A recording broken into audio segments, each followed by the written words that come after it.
অনেক দিন উইকেন্ড ট্রিপে যাওয়া হয় না, তাই শীত পড়ার ঠিক আগেই আমরা গেছিলাম কোলাঘাটের রূপসী রূপনারায়ণ কুঠিতে। কিন্তু এক্সপিরিয়েন্স কেমন হলো এখন কেন বলবো, দেখতে থাকুন পুরো ভিডিওটা।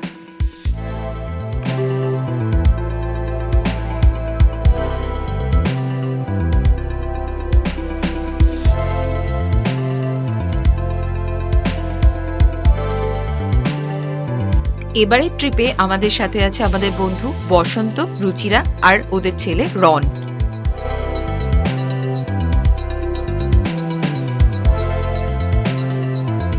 কলকাতা থেকে কোলাঘাটের দূরত্ব ওই ঘন্টা দেড়েকের মতো। তবে হ্যাঁ, যদি আপনি নর্থ কলকাতা থেকে যান তাহলে বেলঘরিয়া এক্সপ্রেসওয়ে ঘুরে যেতে যেতে প্রায় 2 ঘন্টা লেগে যাবে।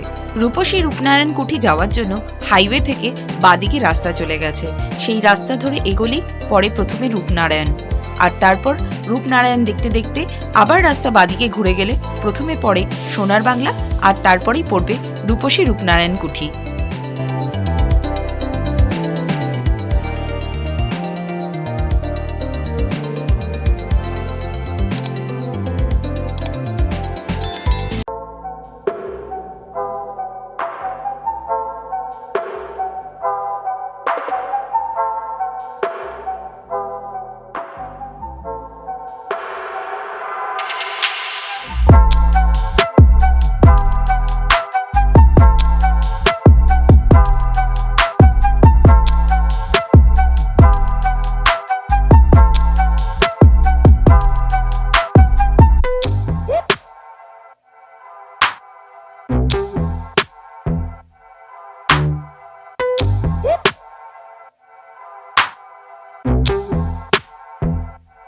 আমরা বুক করেছিলাম 4,500 টাকার রুম।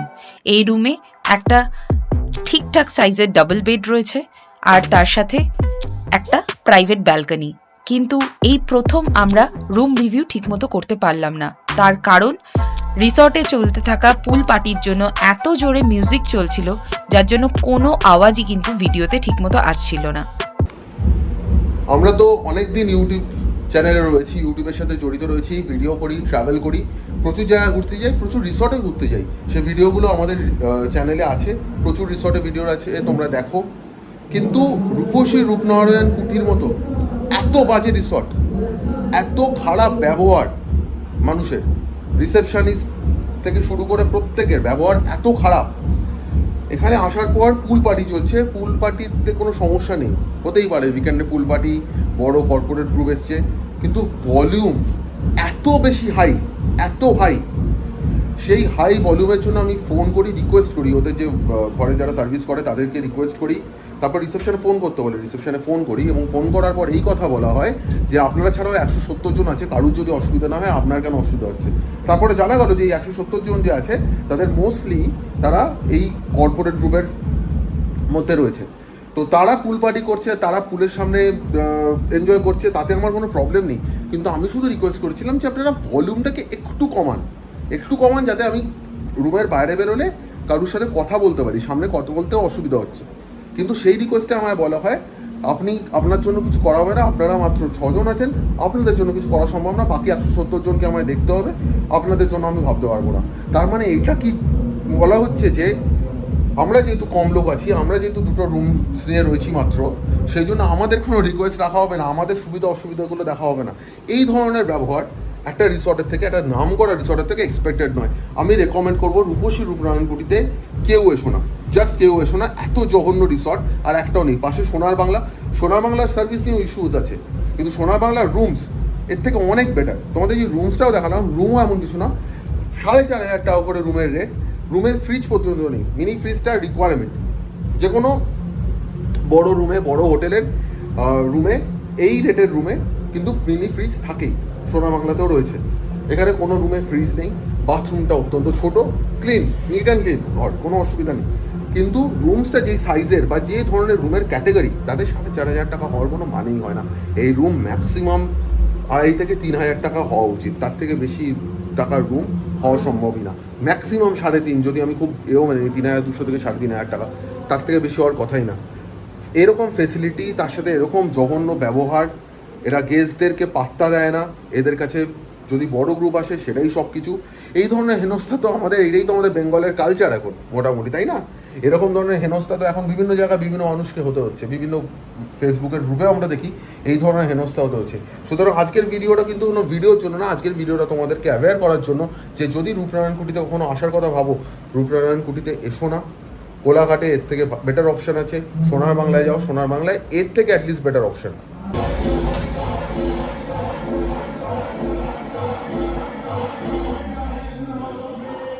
তো 10 সেকেন্ডের যে ক্লিপিংসটা আপনারা এক্ষুনি দেখলেন সেটা জাস্ট দেখানোর জন্য যে কতটা জোরে আওয়াজ হচ্ছে। বাট হ্যাঁ, আমাদের বন্ধু গিয়ে ডিজেকে রিকোয়েস্ট করে যে সাউন্ডটা একটু কমান, তো তারপরে ডিজে সাউন্ডটা একটু কমিয়েছে।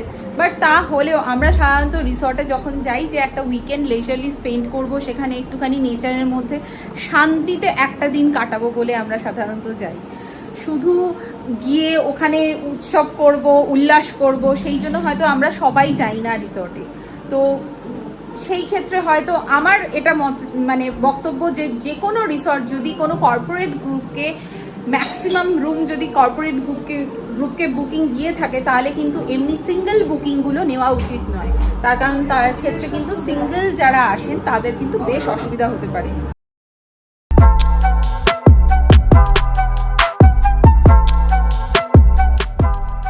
বেশ খানিকক্ষণ ঘরে দমবন্ধ অবস্থায় থেকে আমরা ফাইনালি গেলাম লাঞ্চের জন্য ডাইনিং এরিয়াতে। ডাইনিংয়ে আমরা লাঞ্চের জন্য অর্ডার করেছিলাম মাটন আর চিংড়ির মালাইকারি। মাটন আর চিংড়ির মালাইকারি দুটোই কিন্তু খুব ভালো খেতে ছিল।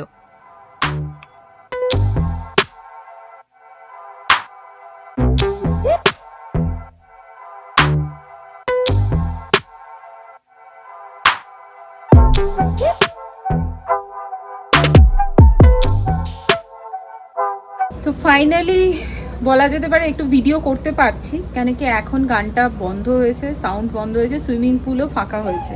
আমরা এখন লাঞ্চটা করে এলাম।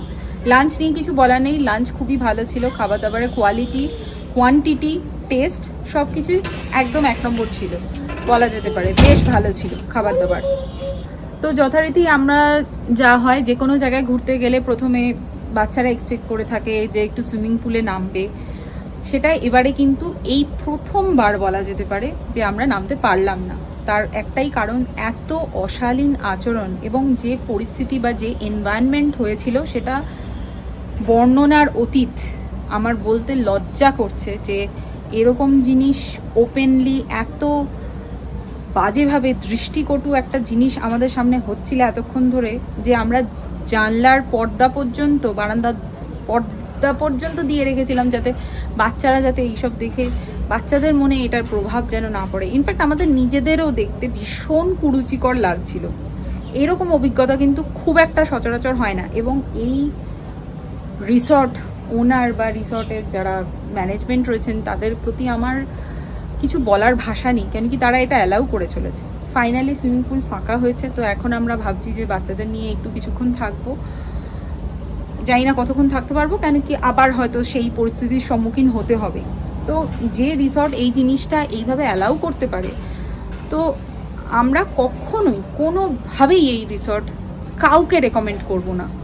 এরকম কখনো হয়নি আমাদের ভিডিও, আজ 3 বছর হয়ে গেল আমরা ভিডিও করছি, কিন্তু এরকম বাজে এক্সপিরিয়েন্স এই প্রথমবার হলো।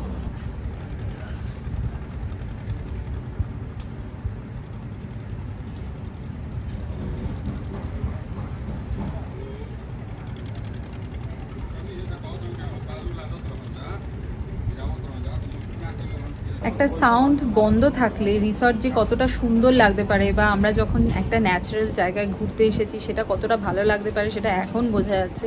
চারদিকে চুপচাপ, লোকজন আশপাশে আছে বাট তার আওয়াজটা ঠিক আছে, আর দূরে গান চলছে। এখন কিন্তু সত্যি বেশ ভালো লাগছে। ওয়েদারটা আজকে সানি নয়, একটু গ্লুমি ওয়েদার।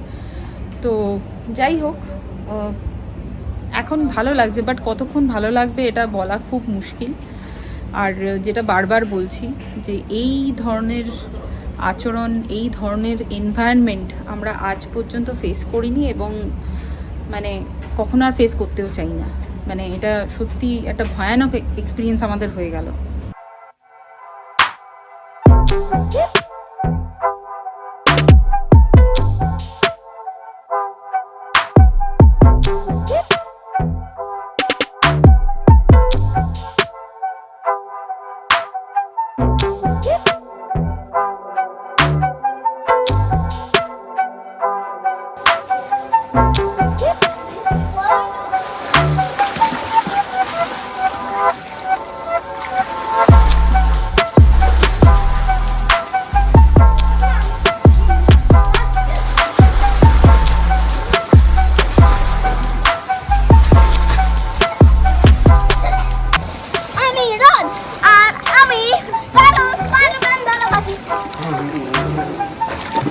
কেমন লাগছে? খুব ভালো লাগছে।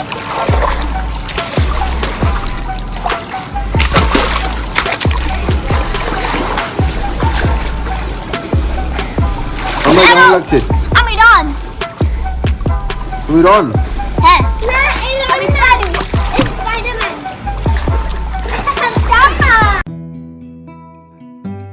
তো ফাইনালি সারা দিন পরে বলা যেতে পারে একটুখানি নিশ্চিন্ত লাগছে, একটু শান্তি লাগছে, মনে হচ্ছে সত্যিই রূপনারায়ণের পাড়ে ঘুরতে এসেছি। এখন সত্যি খুব ভালো লাগছে। যে পার্টি যারা এসেছিলেন, যারা বাওয়াল করছিলেন, তারা হয়তো এখন দিবানিদ্রা দিচ্ছেন, তাই জন্য আমরা একটু শান্তিতে ঘুরতে পারছি।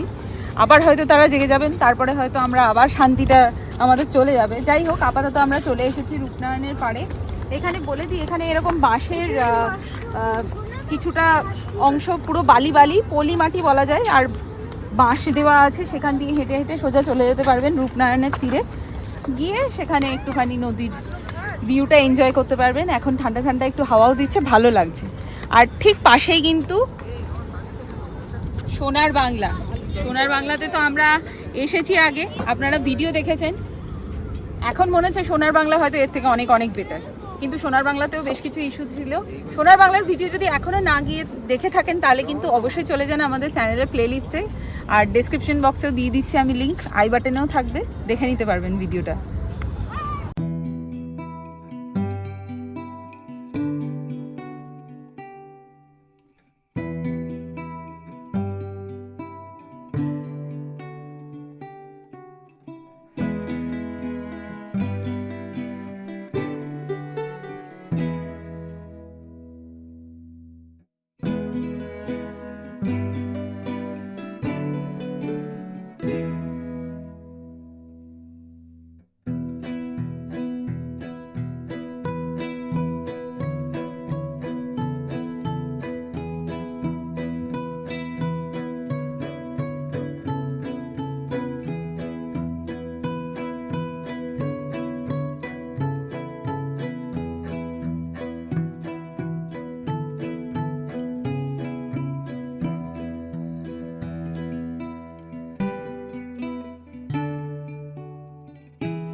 আমরা যেহেতু এত ঘুরে বেড়াই, এত দূরে দূরে লং ড্রাইভে যাই, তো এই আমাদের কাছে কোলাঘাটটা অনেকটা সেই এলাম চা খেলাম, অনেকটা একটু শক্তিগড় স্টাইল হয়ে গেছে। তাই কোলাঘাটে এসে থাকছি, এটা ভাবতেই কেমন লাগে। বাট তাও একদিনের জন্য যারা মনে করেন দূরে বেশি যেতে পারবে না, তাদের কিন্তু কোলাঘাট একটা বেশ ভালো অপশন। হ্যাঁ, অবভিয়াসলি প্রপার্টিটা কিন্তু একটু দেখে শুনে সিলেক্ট করতে হবে, সেটা 100 বার।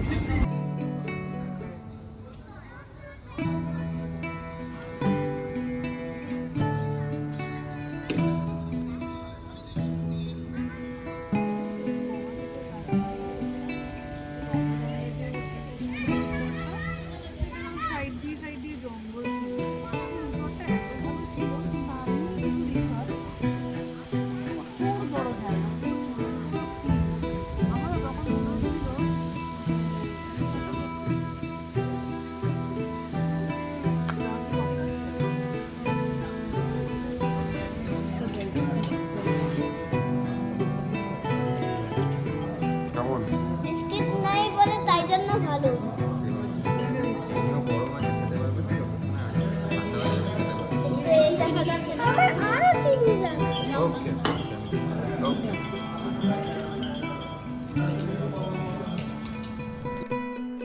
বিকেলে স্ন্যাক্সে আমরা অর্ডার করেছিলাম ফিশ ফিঙ্গার আর তার সাথে টি কফি। কোয়ালিটি কিন্তু বেশ ভালো ছিল।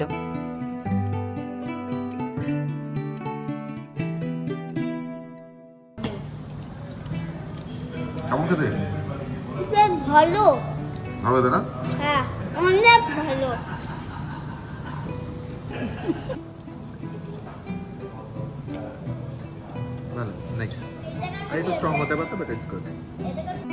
রূপসী রূপনারায়ণ কুঠির রাতের ভিউটা কিন্তু মন্দ নয়, কিন্তু সেই আবার গান বাজনার প্রভাবের চোটে আমরা ঠিকমতো ভিডিও শুট করতে পারিনি। আর তাছাড়া রাতে ডিনারের জন্য আমরা রুম সার্ভিস নিয়ে নিয়েছিলাম, ডাইনিং এরিয়াতে আমরা রিস্ক নিইনি। রাতে ডিনারে নিয়েছিলাম রুটি আর চিকেন কষা, টেস্ট ঠিকঠাক ছিল। পরের দিন সকালে ছিল বাফে ব্রেকফাস্ট, আর এই ব্রেকফাস্ট কিন্তু কমপ্লিমেন্টারি ছিল রুম ট্যারিফের সাথে। ব্রেকফাস্টে অনেক রকমের অপশন ছিল, প্রত্যেকটা আইটেমই কিন্তু ভালো ছিল।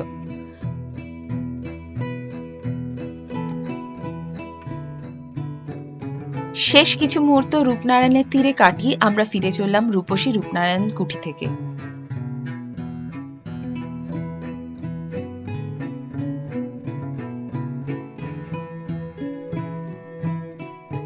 তো আপনারা দেখছিলেন আমাদের রূপসী রূপনারায়ণ কুঠির ভিডিও। আমাদের ভিডিওটা ভালো লেগে থাকলে অবশ্যই লাইক করবেন, কমেন্ট করবেন এন্ড শেয়ার করবেন। আর সাবস্ক্রাইব করতে ভুলো না। সাবস্ক্রাইব করার পর পাশের বেল আইকনটা হিট করে অল করে দাও, যাতে আমাদের আসন্ন সমস্ত ভিডিও নোটিফিকেশনস তোমরা পেয়ে যাও। Until next time, next destination, tata.